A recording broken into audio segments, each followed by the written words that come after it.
Mes amis, bonjour et quel bonheur de vous retrouver. 2021 a été rocambolesque sur la scène internationale et pour commencer la nouvelle année, j'aimerais vous dire que j'ai quelque chose d'heureux à vous raconter, mais la réalité, c'est que le dossier de cette semaine est probablement un des plus difficiles qu'on a eu à traiter ensemble. C'est une histoire d'arrogance, de négligence, de pouvoir et de mensonge. Il sera question de crimes de guerre commis en toute impunité, d'une unité secrète de l'armée américaine que même la CIA trouvait trop extrême et d'un système international corrompu et complètement dysfonctionnel.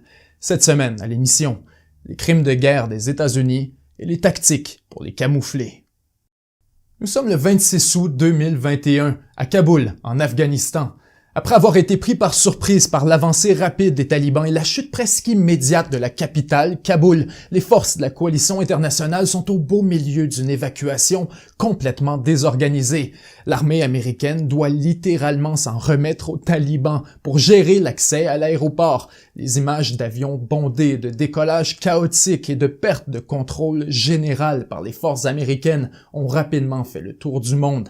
La Maison-Blanche est visiblement en gestion de crise et tente de minimiser ce qu'elle qualifie de retraite stratégique. Mais le public n'est pas dupe. Ce à quoi il assiste n'est pas une retraite ou même une évacuation, mais bien un sauve-qui-peut. À tous les jours, des milliers d'Afghans se concentrent aux portes de l'aéroport en espérant être admis à bord d'un vol militaire. Or, le matin du 26, on sent qu'il y a particulièrement de tension dans l'air, puisque seulement quelques heures plus tôt, un groupe terroriste du nom de ISK, l'État islamique au Khorasan, a déclaré son intention d'attaquer la foule vulnérable de l'aéroport, ces traîtres qui tentent de fuir le pays. Washington appelle les gens à rester chez eux, mais c'est en vain. À 17h50, heure locale, un attentat suicide provoque une explosion gigantesque près de Abbey Gate, au beau milieu de la foule. Lorsque la poussière retombe, c'est un véritable carnage. On dénombre 182 morts, dont 13 militaires américains et 169 civils afghans, incluant des dizaines de femmes et d'enfants. Également, plus de 200 personnes sont blessées ou démembrées par l'attentat, dont 18 soldats américains. C'est un des événements les plus meurtriers de toute la durée de la mission en Afghanistan. L'Amérique est sous le choc. L'opinion publique se déchaîne contre l'administration Biden. Pour plusieurs, le chaos autour de l'aéroport de Kaboul et l'évacuation désorganisée de l'Afghanistan a directement contribué à l'attentat. Certains blâment personnellement le président Biden, alors que des élus républicains demandent carrément qu'il démissionne. Joe Biden est au beau milieu de la tempête politique la plus violente de sa présidence. Il doit rapidement trouver un moyen de s'en sortir, de reprendre le contrôle. Le soir du 26 donc, il s'adresse au public américain et livre un discours dans lequel il jure que les États-Unis vengeront les victimes. To those who carried out this attack, as well as anyone who wishes America harm, know this: we will not forgive. We will not forget. We will hunt you down and make you pay. Le problème, c'est qu'au moment de sa déclaration, la situation sur le terrain en Afghanistan est encore hautement volatile, que la CIA a déjà évacué presque l'entièreté de son personnel et fait exploser sa propre base, Eagle Base, donc les capacités des États-Unis à identifier un coupable et à agir en conséquence sont pour le moins très douteuses. Mais tout de même, la pression politique exercée sur le Pentagone est immense. La Maison-Blanche veut absolument sauver la face. Il faut une réponse, et vite. Ainsi, dans les heures qui suivent, le 29 août, les États-Unis lancent une frappe aérienne depuis un drone contre des terroristes présumés de l'État islamique. Washington s'applaudit. Justice a été rendue. Or, presque immédiatement, des doutes émergent quant à l'identité réelle des victimes. Alors que Washington affirme avoir éliminé un terroriste, les autorités afghanes, les familles ainsi que les médias locaux sont scandalisés et dénoncent que c'est un affreux mensonge, que le véhicule attaqué avec un missile ne contenait pas un terroriste, mais bien une famille civile de 10 personnes, dont pas moins de 7 enfants, dont plusieurs en très bas âge. Au début, les États-Unis refusent tout simplement de le reconnaître. Toutefois, le 10 septembre, le New York Times publie une enquête choquante qui détruit entièrement le mensonge officiel répété par le Pentagone.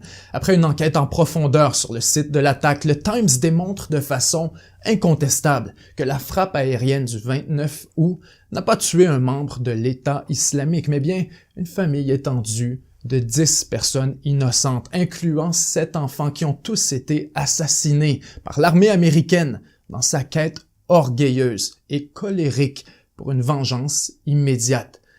En fait, l'une des victimes travaillait pour une organisation humanitaire basée en Californie et le camion supposément rempli d'explosifs était en fait rempli d'eau.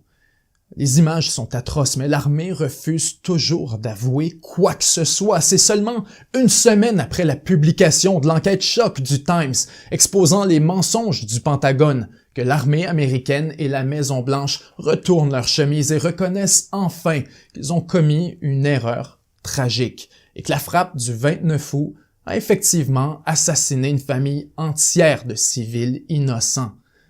I offer my profound condolences to the family and friends of those who were killed. Plus tard, le Pentagone admettra un bris de procédure et d'exécution, mais aucune négligence ou mauvaise conduite. En fait, après s'être enquêté lui-même, des mois après les événements, alors que plus personne ne portait attention, le département de la Défense s'est auto-recommandé une exonération complète, déclarant que c'était une erreur tragique, mais qu'aucune loi n'avait été violée et que donc personne ne serait puni. Le meurtre de la famille Hamadi était rien de moins que le résultat désastreux d'une commande politique bâclée par les forces américaines. Maintenant, qui est vraiment responsable? Le pilote de drone? Le commandant qui l'a supervisé? Ou est-ce que c'est pas plutôt celui qui a ordonné la frappe, coûte que coûte, et juré vengeance publiquement pour protéger ses propres intérêts? Évidemment, il n'y aura jamais de coupable, personne ne sera jamais accusé de crime de guerre et personne n'aura même à s'expliquer.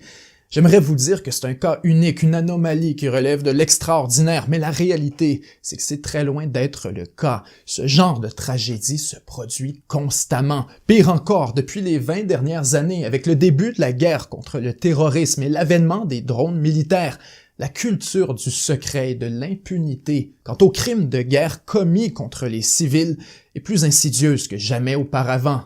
En mars 2017, plus de 200 civils ont perdu la vie lorsqu'un missile américain lancé par un drone a causé l'effondrement d'un immeuble résidentiel. Aucun blâme, aucune accusation. En mars 2019, les soldats des États-Unis basés au Qatar ont regardé avec stupéfaction un avion américain larguer une bombe de 500 livres sur une foule de civils. « Mais qui vient de larguer ça ?» demande alors un officier horrifié dans le clavardage privé. « On vient de larguer sur 50 femmes et enfants », répond un autre. Les quelques survivants qui se relèvent sont sous le choc, cherchent un abri, lorsque tombe une deuxième bombe, puis une troisième. On estime que 70 civils ont perdu la vie, au minimum. Immédiatement, un officier légal catastrophé identifie la frappe comme un possible crime de guerre, alerte ses supérieurs et demande une enquête approfondie. Mais tout ça sera gardé secret. Plutôt, l'armée détruit le site de l'explosion avec un bulldozer afin d'éliminer les preuves. Aucun blâme, aucune accusation. Quelques mois plus tard, en septembre, un drone américain tue 30 fermiers ramassant leurs récoltes, les ayant pris pour un groupe de talibans préparant une attaque. Encore une fois, aucun blâme. Aucune accusation. En octobre 2020, une frappe aérienne américaine a anéanti une école religieuse, tuant 26 civils, dont 12 enfants. Une semaine plus tôt, c'était une mosquée, avec 40 civils. J'imagine que vous savez déjà comment se sont soldées les enquêtes internes. Aucun blâme, ni accusation. Rien à déclarer. Des exemples de la sorte, on pourrait en donner toute la journée. Certains incidents peuvent être qualifiés d'accidents, de bris d'équipement ou d'erreurs honnêtes dans le brouillard de la guerre. Or, la grande majorité sont attribuables à des pratiques laxistes, à une culture de l'impunité, ainsi qu'à une chaîne de commandement prête à tout pour atteindre ses objectifs.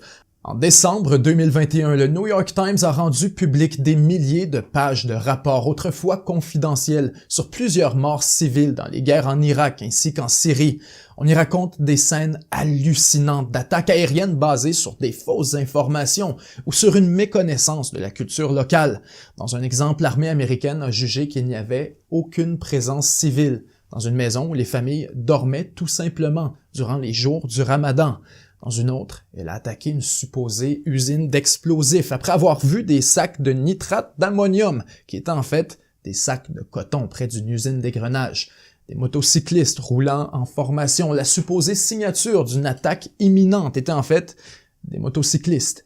Des armes qui n'existent pas, des hommes qui sont en fait des femmes âgées, un quartier général terroriste qui était simplement une maison civile. Bref, les frappes aériennes bâclées, basées sur de l'information partielle ou carrément erronée, sont extrêmement fréquentes. Mais le manque d'informations n'explique pas tout. C'est aussi la guerre elle-même qui est en train de changer. Le mois dernier, des fuites de documents ont révélé l'existence d'une unité secrète de l'armée américaine avec le nom de code Talon Anvil. Talon Anvil était composé d'un tout petit groupe de commandos des forces spéciales, parfois moins de 20 personnes, qui travaillaient en rotation 24 heures sur 24 dans un endroit secret avec des écrans plats et des cartes détaillées du champ de bataille qui leur permettaient de contrôler l'entièreté de la puissance aérienne des États-Unis depuis un seul endroit en temps réel. À un certain moment, cette pièce était située à l'intérieur de la désormais célèbre usine de ciment Lafarge en Syrie.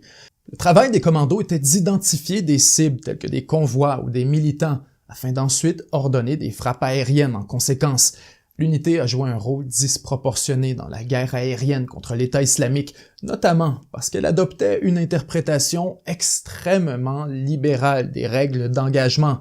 Ce qu'il faut comprendre, c'est qu'une frappe aérienne doit normalement suivre tout un processus de réduction de risque avant d'être autorisée. Il faut étudier les alentours pour s'assurer qu'il n'y a réellement aucune activité civile et que les risques de dommages collatéraux sont relativement limités. Tout ça peut prendre des heures ou même des jours et certaines frappes sont tout simplement refusées à cause des risques trop élevés. Or, dans l'empressement pour freiner l'État islamique, les membres de Talon Anvil ont réalisé qu'il existait un échappatoire parfait permettant de contourner ce lourd processus bureaucratique, plaider l'autodéfense. Lorsque l'armée estime qu'il y a une menace crédible, elle a légalement le droit de se défendre, et ce, sans aucun processus d'approbation. Eureka! Et c'est ainsi que Talon Anvil s'est mise à justifier jusqu'à 80% de ses frappes par la supposée légitime défense. Les bombes se sont mises à tomber à un rythme effréné, l'État islamique a perdu énormément de territoire, mais aussi les mauvaises frappes se sont multipliées. Vous vous souvenez de cet officier confus qui se demandait qui est-ce qui venait de larguer sur un groupe de femmes et d'enfants? Eh bien, ce qu'il venait de voir, c'était en fait une frappe de Talon Anvil. L'unité tuait tellement de civils que même les officiers de la CIA sur le terrain ont trouvé qu'ils allaient trop loin, au point de lancer l'alerte à leurs supérieurs à plusieurs occasions, même 150 km derrière la ligne de front. Des attaques étaient justifiées par l'autodéfense. Pour Talon Anvil, c'était devenu systématique, un véritable moyen de mener sa propre campagne aérienne en profitant d'une liberté maximale et d'une supervision minimale. Techniquement, les images vidéo d'une frappe aérienne sont enregistrées directement sur des serveurs du Pentagone. Or, avec l'objectif délibéré de neutraliser les enquêtes ainsi que les critiques contre les pratiques de l'unité, les membres de Talon Anvil ont commencé à diriger les caméras des drones à l'opposé de la cible, quelques secondes avant l'impact, rendant ainsi impossible la collection de preuves vidéo des crimes de guerre potentiels. Selon le New York Times, sur les 1311 bombardements dans lesquels des civils auraient perdu la vie, une enquête a été recommandée dans moins de 12% des cas. Souvent, justement, parce qu'aucun appareil n'avait observé ou enregistré la frappe. Et même s'il y a une enquête dans plusieurs cas, les commandants qui sont responsables de cette enquête sont aussi ceux qui étaient responsables de la frappe. Faut donc pas se surprendre que dans les 1311 instances recensées par l'armée américaine, littéralement aucune ne s'est terminée avec une sanction disciplinaire ou même un aveu de négligence. C'est donc très clair. Le processus d'enquête interne est une véritable farce, et tout le monde le sait très bien. À ce moment-ci, il serait normal d'être choqué et de se demander pourquoi personne n'intervient. Vous pensez peut-être à l'ONU, à la Cour pénale internationale. Après tout, on parle sans équivoque de crimes de guerre, ou du moins d'allégations crédibles et bien documentées. Donc pourquoi est-ce que les responsables ne sont jamais même accusés au tribunal de la Cour pénale internationale, dont le mandat et justement et spécifiquement de poursuivre en justice les criminels de guerre? Et ça, c'est une excellente question, qui est absolument pertinente et dont la réponse fascinante repose essentiellement dans l'intimidation et la criminalisation de la Cour pénale internationale par le gouvernement américain. Pour comprendre de quoi il est question et à quel point c'est flagrant, laissez-moi vous donner un peu de contexte. Fondée en 2002 et établie à La Haye, aux Pays-Bas, la Cour pénale internationale, ou CPI, était supposée punir les pires criminels de guerre pour s'assurer que nul n'échappe à la justice. Le problème, c'est qu'encore aujourd'hui, au moins 70 pays refusent sa juridiction, et pas n'importe lesquels. La Russie, Israël, l'Iran, l'Inde, la Chine et les États-Unis ne sont que quelques exemples de ceux qui refusent l'autorité de la Cour. En fait, dès le départ, les États-Unis ont mené un mouvement de contestation internationale contre la CPI, puisqu'ils craignaient profondément d'en devenir la cible un jour. Avec la guerre contre le terrorisme qui s'amorçait au Moyen-Orient, Washington voyait très bien le potentiel de criminalisation de ses soldats. Pour contrer cette menace, un mois après la naissance de la CPI, le président George W. Bush a déployé les grands moyens en signant le American Service Members Protection Act, une loi radicale rendant presque impossible de traduire en justice des soldats américains pour des gestes posés dans le cadre de leurs fonctions. Pire encore, Bush autorise littéralement les États-Unis à envahir les Pays-Bas dans l'éventualité où un soldat américain serait un jour détenu par la CPI. Disons que le message est clair. Faut dire que les États-Unis avaient de bonnes raisons de craindre la Cour, puisqu'en 2006, une enquête préliminaire a été ouverte sur de possibles crimes de guerre dans la campagne américaine en Afghanistan, ainsi que dans les fameuses prisons secrètes, les Black Sites de la CIA en Europe. Avec l'arrivée de Barack Obama en 2009, la CPI avait espoir que les choses changent. C'est plutôt le contraire qui s'est produit. Obama a largement maintenu la position des États-Unis envers le tribunal et s'est farouchement opposé à l'ouverture d'une enquête en lien avec Israël et la question palestinienne. Lorsque Donald Trump est devenu président, la Cour pénale internationale a finalement décidé d'autoriser l'enquête contre les États-Unis et immédiatement, la réaction américaine a été viscérale. L'appareil diplomatique entier de Washington s'est soudainement activé pour intimider et criminaliser la CPI. D'abord, les États-Unis convainquent leur marionnette en Afghanistan, le président Ashraf Ghani, de retirer la requête du gouvernement afghan. Lorsque la CPI refuse de reculer, le département d'État annonce qu'il retire les visas de quiconque collabora avec une enquête de la CPI sur les États-Unis. Ensuite, Donald Trump signe un ordre exécutif pour retirer le visa et criminaliser la procureure en chef de la Cour pénale internationale. Du même coup, son administration annonce une contre-enquête sur la CPI en l'accusant d'être corrompue jusqu'au plus haut niveau.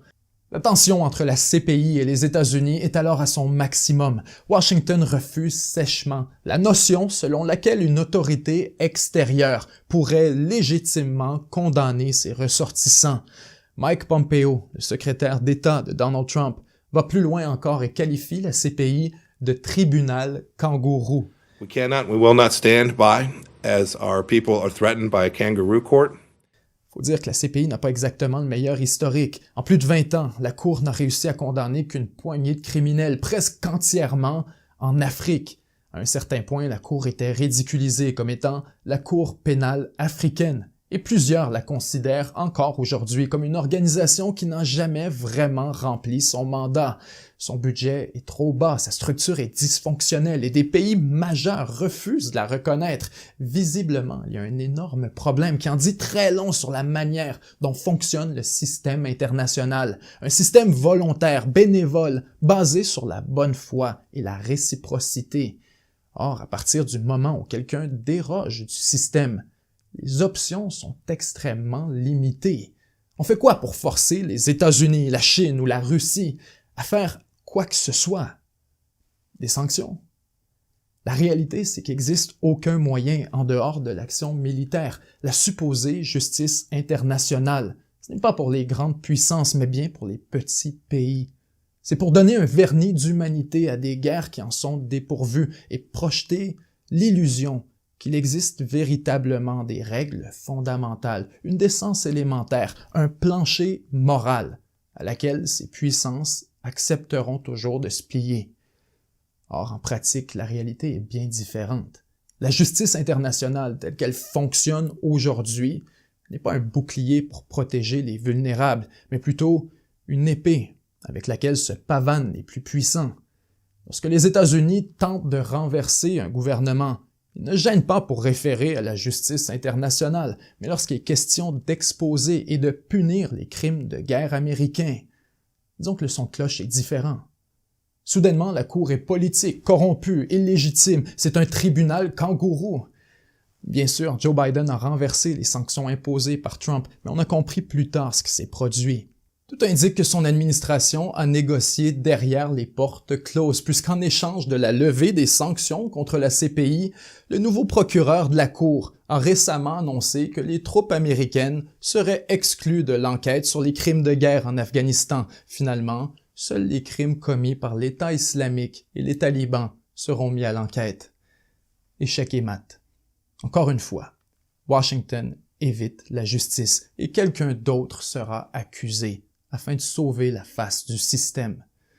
Je sais que ça sonne cynique, mais il faut voir les choses en face. Autant pour les États-Unis, la France, la Russie, la Chine ou n'importe quel autre pays, il n'existe aucun moyen crédible de poursuivre en justice des criminels de guerre. Et ça, c'est un énorme problème. Parce qu'avec l'avènement des drones et des armes autonomes sur le champ de bataille, on risque de voir ce genre d'événements de plus en plus souvent, des frappes négligentes, basées sur de la mauvaise information ou pire, sur une commande politique, vont tomber dans un véritable trou noir juridique. Des incidents comme celui de Kaboul et de la famille assassinée vont continuer de se produire. C'est vrai pour Washington, mais aussi pour tous les autres. Donc je vous pose la question. À votre avis, est-il possible de créer un système robuste pour traduire en justice les criminels de guerre, ou est-ce que c'est une utopie condamnée à l'échec? Le sujet est très délicat, c'est le genre de dossier que vous ne verrez pas aux nouvelles du soir, et c'est normal. Vous remarquerez que cette vidéo n'a pas été monétisée. Ce que ça veut dire, c'est qu'en dehors de vos contributions, 7 jours sur Terre ne touche absolument aucun revenu avec la production de dossiers de la sorte.